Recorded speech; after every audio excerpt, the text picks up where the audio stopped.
What's good? We back with another video. You dig? It's your boy CJ Goodfellow back with the boxing clinic. Shout out to the LDBC, YTBC, and everybody that's covering this real boxing ish. You dig? And Chris Arreola just dubbed Deontay Wilder as the best heavyweight currently. We know he fought Wilder. We know they both PBC brothers. Chris Arreola is one of the first Al Heyman clients. In boxing, we know Vernon Forrest was the first to get Al Heyman in boxing, and when he beat Shane Mosley, that really cannonballed him into Al Heyman into staying into boxing and being the powerhouse in boxing. But Arreola has been in the ring with Wilder, been in the ring with Klitschko. He made a comparison between the two power.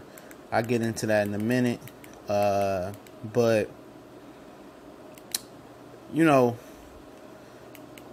let's start off with what he said. He said that Wilder's movement is pretty good. And I'm going to say this. When he fought Gerald Washington, he looked like shit. He really did. That motherfucker Wilder, excuse my French, he looked like shit.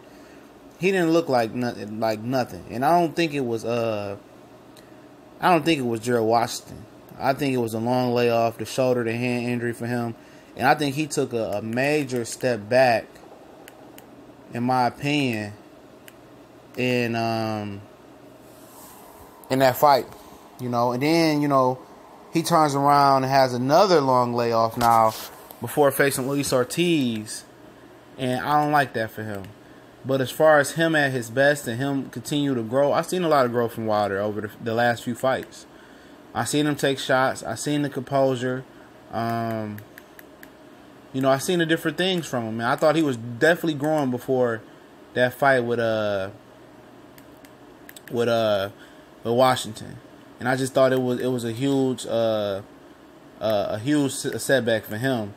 But Arreola praised his movement, praised his power, said that Joshua hadn't really fought nobody other than Klitschko,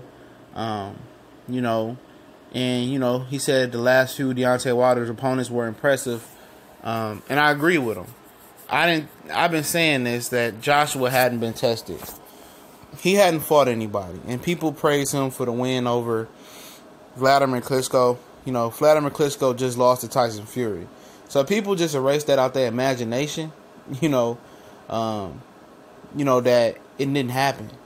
That Fury didn't beat Klitschko. That's just imagination. People act like it never happened, but it did. And Joshua isn't the one to free up the heavyweight division, despite what you want to believe. Klitschko, he didn't break Klitschko's streak. He didn't. Tyson Fury did. And now people saying, "Oh, he beat Klitschko. He's the number one heavyweight by default." He's not.